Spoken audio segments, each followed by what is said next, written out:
एक बार की बात है, रामपुर नाम के गांव में एक करिश्मा नाम की लड़की रहा करती थी। उसके परिवार में वो, उसकी मम्मी और उसके पापा रहते थे। करिश्मा का परिवार गरीब था, लेकिन करिश्मा एक बहुत ही अच्छी लड़की थी। वो एक सच्ची, ईमानदार और एक नर्म दिल की लड़की थी। करिश्मा के पिता मोहन दूसरों के घरों में काम करके अपने परिवार का गुजारा किया करते थे। फिर एक दिन करिश्मा खाना बनाने के लिए जंगल में से जब सूखी लकड़ियाँ लेने के लिए जा रही थी, तब उसे एक भी सूखी लकड़ियाँ नहीं दिखाई देती हैं। सूखी लकड़ियों की खोज में करिश्मा और आगे चलती रहती है। तभी करिश्मा को एक बहुत तेज रोशनी दिखाई देती है। करिश्मा उस रोशनी की तरफ आगे चलती रहती है। थोड़ी दूर और आगे चलने के बाद करिश्मा को एक बहुत बड़ा राजमहल दिखाई देता है, जिसे देखकर करिश्मा बोलती है, अरे इतना बड़ा महल, और यहाँ पर तो कोई भी नहीं दिखाई दे रहा है। क्या ये राजमहल खाली है? मैं इस महल को देखने के लिए और अंदर चलती हूँ। इतना बोलकर करिश्मा महल के अंदर चली जाती है। महल के अंदर जाते ही करिश्मा अपने सामने इतना लहंगा देखकर हैरान हो जाती है। करिश्मा के सामने ढेर सारे लहंगे रखे हुए थे। अरे यहाँ पर तो इतने ढेर सारे लहंगे रखे हैं, लेकिन कहीं भी कोई दिखाई नहीं दे रहा है। हर तरफ तो सिर्फ लहंगे ही लहंगे दिखाई दे रहे हैं। इतने सुंदर रंग बिरंगे लहंगे भला किसके हो सकते हैं? लेकिन यहाँ पर तो कोई इंसान ही नहीं दिखाई दे रहा है। और आगे चलकर देखती हूँ, क्या पता कोई मिल जाए। इतना बोलकर करिश्मा यहाँ वहाँ घूमने लगती है। तभी उस राज्य का राजा उसे दिखाई देता है। राजा को देखकर करिश्मा डर जाती है और राजा से बोलती है, मुझे माफ कर दीजिए, मुझे नहीं पता था कि आप इसमें होंगे। कोई बात नहीं बेटी, तुम यहाँ पर क्यों आई हो? मुझे नहीं पता कि मैं यहाँ पर कैसे आ गई हूँ, लेकिन आप कौन हैं? क्या आप यहाँ के राजा हैं? हाँ बेटी, मैं इस राज्य का राजा हूँ, तुम मुझसे डरो मत। महाराज, आपके सिवा इस महल में कोई नहीं रहता है क्या? और मैंने देखा कि उस कमरे में ढेर सारे लहंगे रखे थे। वो सब लहंगे किसके हैं? बेटी, इन सब के पीछे बहुत लंबी कहानी है। महाराज, आप मुझे बताइए कैसी कहानी है? तो सुनो मेरी कहानी। बहुत समय पहले की बात है। मेरी 5 रानियां हुआ करती थी। फिर एक दिन मैं जब जंगल में जा रहा था, तो मुझे एक बहुत ही सुंदर युवती पसंद आ गई। मैं उससे शादी करना चाहता था। फिर मैं अपने राजमहल में आकर मैं अपने रानियों को ये बात बताता हूँ, मेरी रानियों, मुझे जंगल में एक बहुत ही सुंदर युवती पसंद आ गई है। मैं उससे अगले ही सप्ताह शादी करने वाला हूँ। आप लोग उसकी तैयारियाँ कीजिए। ठीक है महाराज। 4 रानियां शादी की तैयारी करने में लग जाती हैं, लेकिन एक रानी शादी की तैयारी नहीं करती है और वो बोलती है, नहीं, ऐसा कभी नहीं हो सकता है। अब महाराज को मैं शादी करने नहीं दूंगी। महाराज पहले से ही 5 शादी कर चुके हैं। इतनी शादियाँ कम है क्या कि जो महाराज को और शादी करनी है? लेकिन मैं महाराज को शादी करने से कैसे रोक सकती हूँ? मुझे कुछ न कुछ तो करना ही होगा। रानी रात भर शादी रोकने के लिए प्लान बनाती रहती है। तभी उसके दिमाग में एक बहुत ही अच्छा उपाय आता है। अगले ही दिन रानी एक जादूगरनी के पास जाती है। सुनो जादूगरनी, मुझे तुम्हारी मदद चाहिए। उसके बदले तुम मुझसे चाहे जो भी ले सकती हो। हीरे, मोती, सोना, चांदी, पैसा, जवाहरात, तुम्हें चाहे जो चाहिए तुम मुझसे मांग लेना, लेकिन तुम्हें मेरी मदद करनी होगी। इतना सब आप मुझे देने के लिए तैयार हो? आखिर आपका काम क्या है रानी? महारानी, आप मुझे बताइए तो सही कि आपका काम क्या है। आप कहेंगी और मैं न करूं, ऐसा तो हो ही नहीं सकता है। महाराज को एक बहुत ही अच्छी लड़की पसंद आ गई है और महाराज उस लड़की से शादी करना चाहते हैं। मैं चाहती हूँ कि महाराज उस लड़की से शादी ना करें। तो जादूगरनी, मैं चाहती हूँ कि तुम कुछ ऐसा करो ताकि महाराज उस लड़की से शादी न कर सके। ठीक है महारानी, इसके लिए तो कुछ सोचना होगा। आप जाइए, कल सुबह मैं आपको बता दूंगी कि काम हो पाएगा या फिर नहीं। ठीक है जादूगरनी, मैं तो इंतजार कर लूंगी, लेकिन तुम्हें एक बात का ख्याल रहे, अगर मेरा काम नहीं हो पाया तो फिर तुम समझी रहना, मैं तुम्हें हमेशा के लिए इस राजमहल से निकाल दूंगी। महारानी, आप चिंता मत करिए, मैं आपके लिए कुछ न कुछ रास्ता जरूर निकाल दूंगी। ठीक है जादूगरनी, मैं भी यही सोच रही हूँ। अच्छा, मैं चलती हूँ, अब मैं कल सुबह तुम्हारे पास फिर से आऊंगी। फिर अगले दिन सुबह होने पर रानी फिर से जादूगरनी के पास आती है और जादूगरनी से बोलती है, अरे जादूगरनी, तुम कहाँ हो? मेरा काम हुआ या नहीं? जी रानी, आपका काम हो गया है। मैं तो पहले ही कही थी, आप कहें और मैं ना करूँ, भला ऐसा तो हो ही नहीं सकता है। ये लीजिए, ये एक जादुई पानी है। रानी, इस जादुई पानी को उस लड़की के लहंगों पर डाल देना। जैसे ही तुम इस जादुई पानी को उस लहंगे पर डालोगी, वो लड़की एक लहंगा में बदल जाएगी। अच्छा ठीक है जादूगरनी, अब मैं चलती हूँ।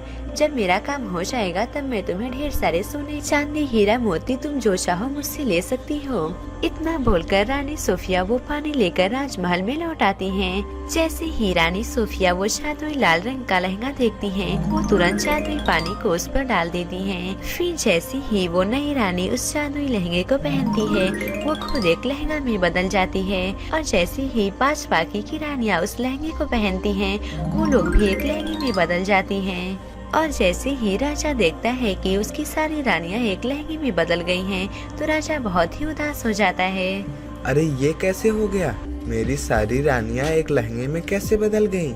ये सब देखकर राजा बहुत ही परेशान हो जाता है और राज्य के एक जादूगर के पास जाता है। जादूगर, मेरी सारी रानियां लहंगे में बदल गई हैं। ये कैसे हुआ मुझे नहीं पता, तुम इसमें मेरी मदद करो। महाराज, ये आपकी रानी सोफिया की वजह से हुआ है। आपकी रानी सोफिया मेरी बहन वेगा के पास आकर उससे मदद ली है और मेरी बहन वेगा धन के लालच में आकर रानी सोफिया की मदद की थी। फिर जादूगर महाराज को पूरी बात बताता है। महाराज, लेकिन अब कोई फायदा नहीं है, क्योंकि मेरी बहन को जब ये पता चला कि महल की सारी रानियां लहंगे में बदल गई हैं, तो मेरी बहन डर गई थी और ये राज्य छोड़कर हमेशा के लिए चली गई। लेकिन जादूगर, जब सोफिया रानी जादुई पानी लेकर गई थी, तो सिर्फ नई रानी को ही लहंगा में बदलना चाहिए, फिर बाकी रानियां क्यों लहंगे में बदल गई? महाराज, रानी सोफिया से गलती हो गई थी। जब वो पानी लहंगे पर डाल रही थी, तो गलती से सभी लहंगों पर पानी चला गया, जिससे उस लहंगे को जो भी पहना वो खुद एक लहंगे में बदल गया। तो जादूगर, मेरी रानियां वापस कैसे इंसान बन सकती हैं? महाराज, कोई सच्चा, अच्छा और ईमानदार दिल वाला ही आपकी मदद कर सकता है, लेकिन एक बात है कि आप उसे बुला नहीं सकते हो। वो खुद चलकर आपके महल के पास आएगा। लेकिन जादूगर, वो इंसान मेरी सभी रानियों को कैसे ठीक करेगा? महाराज, मैं आपको जादुई जल देता हूँ। ये जल आप उस अच्छे इंसान को दे दीजिएगा। वो अच्छा इंसान जैसे ही ये जल लहंगे पर छिड़केगा, सभी लहंगे अपने रानी के रूप में आ जाएंगे। लेकिन जादूगर, वो इंसान कब तक आएगा? ऐसे में इंतजार करूंगा तब तो बहुत वर्ष बीत जाएंगे। महाराज, जिस दिन आपके ऊपर सभी ग्रहों की कृपा हो जाएगी, उस दिन आपका शुभ दिन आ जाएगा और वो इंसान आपके पास खुद चल कर आएगा। लेकिन जादूगर, ये दिन कब आएगा? मैं कितने दिनों तक इसका इंतजार करूंगा? महाराज, 1 साल बाद ये सुनहरा दिन आएगा। क्या 1 साल बाद? हाँ महाराज, इसमें मैं आपकी कोई मदद नहीं कर सकता हूँ। आपको इतने दिनों तक इंतजार करना ही पड़ेगा। हाँ तो बेटी, यही है मेरे जीवन की कहानी। महाराज, आपकी कहानी तो बहुत दुखद भरी कहानी है, लेकिन महाराज वो इंसान कब आएगा? बेटा, तुम ही वो इंसान हो जो मेरी मदद कर सकती हो। मेरी रानियों को वापस लाने के लिए तुम मेरी मदद करो। बेटी, तुम मेरी रानियों को इंसानी रूप में ला दो, उसके बदले में मैं तुम्हें कुछ भी दूंगा। महाराज, मुझे कुछ भी नहीं चाहिए। अगर मैं आपकी मदद करती हूँ तो मुझे बहुत खुशी होगी। महाराज, आप बस मुझे इतना बताइए कि वो जादुई पानी कहाँ है, जिससे मैं सभी रानियों को फिर से इंसानी रूप में ला सकती हूँ। आओ बेटी, मैं तुम्हें वो जादुई पानी देता हूँ। फिर राजा करिश्मा को जादूगर का दिया हुआ जादुई पानी देता है। फिर करिश्मा उस जादुई पानी को सभी लहंगों पर छिड़क देती है। करिश्मा जैसे ही पानी छिड़कती है, सभी रानियां फिर से अपने इंसानी रूप में आ जाती हैं। बेटी, तुम्हारा बहुत बहुत धन्यवाद। तुम्हारी वजह से आज मेरी सभी रानियां वापस आ गई हैं। महाराज, मैं अपने घर जाना चाहती हूँ। अब मैं अपने घर कैसे जा सकती हूँ? बेटी, तुम्हें इसके लिए मंत्र बोलना पड़ेगा। फिर महाराज करिश्मा को वो जादुई मंत्र बताते हैं और जाने से पहले महाराज करिश्मा को ढेर सारे धन दौलत और खजाना देते हैं, जिसे देखकर करिश्मा बहुत ही खुश होती है। फिर जैसे ही करिश्मा वो जादुई मंत्र बोलती है, वो तुरंत अपने घर पर पहुंच जाती है। घर पहुंचने के बाद करिश्मा अपनी माँ को जादुई लहंगे की दुनिया के बारे में कहानी बताती है। जादुई लहंगे की दुनिया की कहानी सुनकर करिश्मा की माँ भी बहुत ही खुश होती हैं। फिर महाराज के दिए हुए पैसे से करिश्मा के पिताजी एक बहुत ही बड़ा घर बनवा लेते हैं और वे सभी लोग हंसी खुशी अपना जीवन बिताने लगते हैं।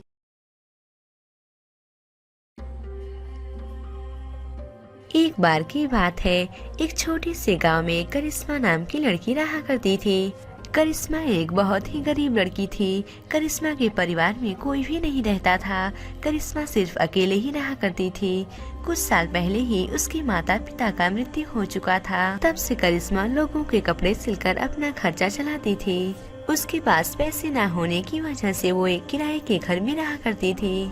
अब करिश्मा के पास बहुत कम लोग कपड़ा सिलवाने के लिए आया करते थे, क्योंकि पास में रहने वाला हरिया वो भी कपड़ा सिलने का दुकान खोल दिया था, जिससे सभी लोग उसके पास ही कपड़ा सिलवाने के लिए जाया करते थे। अब इधर करिश्मा के पास अपना खर्चा चलाने के लिए भी पैसा नहीं हो पा रहा था, जिससे धीरे धीरे उसके घर का सारा राशन खत्म हो जाता है। हे भगवान, अब मैं क्या करूं? अब तो मेरे पास खाने के लिए भी खाना नहीं बचे हैं। क्या अब मुझे भूखा ही रहना पड़ेगा? उदास होकर करिश्मा ये सब सोच ही नहीं थी कि उसके पास कुछ लोग कपड़ा सिलवाने के लिए आती हैं। सुनो करिश्मा, तुम मेरी बेटी के लिए एक सुंदर सा फ्रॉक सिल देना। इसमें मैं भी कुछ अपना कपड़ा सिलने के लिए दे रही हूँ, तुम उसे अच्छे से सिल देना, क्योंकि ये सब कपड़ा बहुत महंगा है। सुनो करिश्मा, मैं भी तुम्हें बहुत महंगा कपड़ा दे रही हूँ, ध्यान रहे कपड़ा खराब नहीं होना चाहिए, वरना मैं एक भी पैसे नहीं दूंगी। ठीक है आंटी, आप लोग चिंता मत करिए, मैं आप लोगों का कपड़ा बहुत अच्छे से सिलूंगी। सभी लोगों के चले जाने के बाद करिश्मा कपड़ा सिलना शुरू कर देती है। रात होने पर करिश्मा कपड़ा सिलने के बाद सोने के लिए चली जाती है। उस दिन रात को अचानक करिश्मा की दुकान में आग लग जाती है, जिससे करिश्मा के सारे कपड़े जल जाते हैं। फिर अगले दिन सुबह होने पर जैसे ही करिश्मा अपने जले हुए कपड़े देखती है तो करिश्मा बहुत ही उदास हो जाती है। हे भगवान, अचानक से मेरे सारे कपड़े कैसे जल गए? अब मैं क्या करूं? जिनके कपड़े थे मैं उन्हें वापस कैसे करूंगी? मेरे पास तो एक भी पैसे ही नहीं है कि मैं उन्हें कपड़ा खरीद कर उनका कपड़ा फिर से वापस कर सकूं। फिर 2 दिन के बाद जिन औरतों ने अपना अपना कपड़ा दिया था, वे सभी लोग अपना कपड़ा लेने के लिए आती हैं। करिश्मा, तुमने 2 दिन कहा था, मैं 2 दिन के बाद आ गई हूँ, अब तुम मेरा कपड़ा वापस कर दो। हाँ करिश्मा, 2 दिन हो गया है, तुम मेरा भी कपड़ा वापस कर दो। आंटी जी, आप लोग मुझे माफ कर दीजिए, मैं आप लोगों का कपड़ा वापस नहीं कर सकती हूँ। क्यों करिश्मा, 2 दिन के बाद कही थी, हम लोग तो 2 दिन के बाद ही आए हैं, तुम आखिर हम लोगों का कपड़ा वापस क्यों नहीं कर सकती हो? तुमसे अच्छा तो हरिया भैया हैं, जितने दिन में कहते हैं उतने दिन में कपड़ा वापस कर देते हैं। आंटी जी, मुझे माफ कर दीजिए, मेरे कपड़ों की दुकान में आग लग गई थी, जिससे आप लोगों के सारे कपड़े जल गए हैं। आप लोग मुझे कुछ दिन का समय दीजिए, जब मेरे पास पैसे हो जाएंगे तो मैं आप लोगों के कपड़े की बजाय आप लोगों को पैसे दे दूंगी। क्या तुमने मेरा कपड़ा जला दिया? मेरा इतना अच्छा लहंगा था, तुमने उसे जला दिया? ध्यान रहे वो मेरा 8,000 का लहंगा था, तुम मेरे पूरे 8,000 मुझे वापस कर देना। ठीक है आंटी, 15 दिनों में मैं आप लोगों के सारे पैसे वापस कर दूंगी। फिर अगले दिन सुबह होने पर दुकान मालकिन करिश्मा के पास आती हैं। करिश्मा, अब तुम मेरा पैसा कब दोगी? 6 महीने हो गया है, 6 महीने में तुमने मेरा पैसा एक भी नहीं दिया है। अब जल्दी से तुम मेरा घर खाली कर दो, तुम्हें यहाँ पर रहने की कोई भी जरूरत नहीं है। आंटी जी, कम से कम आप तो मेरे ऊपर दया कर दीजिए, आप तो मेरे बारे में जानती ही हैं कि मैं कितनी गरीब हूँ, मेरे पास अभी पैसे नहीं हैं। जब मेरे पास पैसे हो जाएंगे तब मैं आपके सारे पैसे आपको वापस कर दूंगी। क्या मैं तुम्हारे ऊपर दया करूँ? 6 महीने से दया कर रही हूँ, तुमने मुझे एक भी पैसा नहीं दिया है। क्या मैं पागल हूँ जो मैं तुम्हें इस घर में और रहने के लिए रखूँ? अगर तुम्हारे पास पैसे नहीं है तो तुम जाकर अनाथालय में रहो, यहाँ पर रहने की कोशिश भी मत करना। अब जल्दी से मेरे घर से निकल जाओ और मेरा घर खाली कर दो। मकान मालकिन करिश्मा को डांटकर अपने घर से बाहर निकाल देती है, जिससे करिश्मा उदास होकर जंगल की तरफ चल देती है। जंगल में चलते चलते करिश्मा एक जगह पर रुक जाती है और एक पेड़ के नीचे पत्थर पर बैठकर करिश्मा आराम करने लगती है। मेरा किस्मत कितना खराब है, भला ऐसा किसी का किस्मत होता है? काश अगर मैं भी बहुत अमीर होती तो कितना अच्छा होता। मुझे बहुत जोरों से भूख लगी है, अगर मैं अमीर होती तो मेरे पास कभी भी खाने की कमी नहीं होती। जब करिश्मा उदास होकर अपने भाग्य को कोस रही थी, तभी वहाँ पर एक सुंदर सी परी प्रकट होती है। क्या हुआ लड़की, तुम मेरे जादुई जंगल में हो और तुम ऐसी बातें कर रही हो? बताओ तुम्हें किस चीज की कमी है? परी, आप मेरी कमी पूछ रही हो? मेरे पास तो सब चीज की कमी है, मेरे पास ना तो खाने के लिए खाना है और ना तो रहने के लिए घर है। अब मैं क्या करूं? परी जी, आप मेरी मदद करिए, मैं खाने के लिए कहाँ पर जाऊँ और मेरे पास घर भी नहीं है, मैं कहाँ पर रहूँ? अच्छा तुम रो मत बेटी, मैं इस जंगल की परी हूँ और साथ ही साथ मैं इस जंगल की रखवाली करती हूँ। इस जंगल में जो कोई भी आता है वो खाली हाथ कभी भी नहीं जाता है। अब तुम चिंता मत करो, तुम्हें किसी भी चीज की कमी नहीं रहेगी। इतना बोलकर परी करिश्मा के हाथों में एक गुलाब प्रकट करती है और परी करिश्मा से बोलती है, करिश्मा ये लो जादुई गुलाब, तुम इस गुलाब को एक अच्छी जगह पर रख देना, फिर देखना क्या होता है। इस जादुई गुलाब से तुम्हारी सारी परेशानी दूर हो जाएगी। करिश्मा तुम अमीरों की बात कर रही थी ना, अब देखना तुम भी बहुत अमीर हो जाओगी। अच्छा करिश्मा तुम मेरी बात ध्यान से सुनो, तुम्हें जिस भी चीज की कमी हो तुम इस जादुई गुलाब से मांग लेना, तुम्हारी सारी परेशानी दूर हो जाएगी। इतना बोलकर परी वहाँ से चली जाती है और करिश्मा जादुई गुलाब को लेकर एक अच्छी जगह पर रख देती है। देखते ही देखते वहाँ पर एक सुंदर विशाल घर प्रकट हो जाता है, जिसे देखकर करिश्मा बहुत ही खुश होती है। अरे ये तो एक गुलाब का घर है, परी आपका बहुत बहुत धन्यवाद। जैसे ही करिश्मा गुलाब के घर के अंदर जाती है, करिश्मा उसकी सुंदरता को देखकर बहुत ही खुश हो जाती है। उस घर में जरूरत की सारी चीजें मौजूद थी। अपने जीवन में पहली बार इतना सुंदर घर को देखकर करिश्मा बहुत ही खुश होती है। जादुई गुलाब के घर में करिश्मा खुशी खुशी अपना जीवन बिताती है। जादुई गुलाब के घर में इतने ढेर सारे पैसे थे, उस पैसे से करिश्मा एक बहुत बड़ा अनाथालय बनवाती है। फिर करिश्मा से जिन औरतों के कपड़े चल गए थे, करिश्मा उनके घर पर जाकर उन्हें ढेर सारा पैसा वापस कर देती है।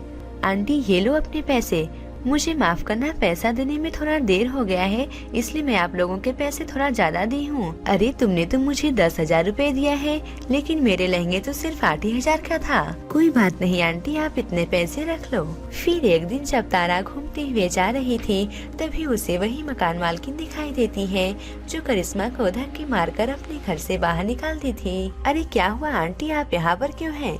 आप सड़क पर भीख मांग रही हैं? करिश्मा बेटी तुम मुझे माफ कर दो, जैसे ही मैं तुम्हें अपने घर से बाहर निकाल दी, कुछ दिनों के बाद मेरे घर में आग लग गई, जिससे तुम्हारे अंकल उस आग की चपेट में आ गए और उनका इलाज करवाने के लिए सारा पैसा चला गया है। अब भीख मांगने के सिवा मेरे पास कुछ भी नहीं बचा है। भीख मांगकर अपना गुजारा न करूं तो अब मैं क्या करूं? मेरे पास तो रहने के लिए घर भी नहीं है। आंटी जी कोई बात नहीं, अब से आप मेरे साथ ही मेरे घर पर रहोगी। इतना बोलकर करिश्मा मकान मालकिन को अपने घर के पास लेकर जाती है। इतने सुंदर गुलाब के घर को देखकर मकान मालकिन हैरान हो जाती है और वो करिश्मा से बोलती है, अरे बेटी करिश्मा, तुमने ये नया घर कब बनवा लिया? आंटी जी ये सब तो भगवान की कृपा है, भगवान ने ही मुझे इतना सुंदर घर दिया है। लेकिन आप चिंता मत करिए, आज से आप भी मेरे साथ इसी घर में रहेंगी, आज से आपका ये घर है। ये सब बातें सुनकर सरिता को अपने ऊपर बहुत शर्म महसूस होता है। बेटी तुम कितनी अच्छी हो, तुम मेरे इतने बुरे दिन में तुम मेरा साथ दे रही हो। नहीं आंटी जी, हमें तो एक दूसरे की मदद करनी चाहिए। फिर उस दिन से करिश्मा और सरिता खुशी खुशी जादुई गुलाब के घर में अपना जीवन बिताने लगती हैं। इस कहानी से हमें ये सीख मिलती है कि हमें किसी के मुश्किल हालात में उसका साथ देना चाहिए और उसकी मदद करनी चाहिए। अगर आपको ये कहानी अच्छी लगी हो तो इसे जरूर लाइक करें और इस चैनल हिंदी टेल्स गुरुजी को सब्सक्राइब करें और हमें कमेंट करके जरूर बताएं कि आपको ये कहानी कैसी लगी और लाइक करना तो बिल्कुल मत भूलिए।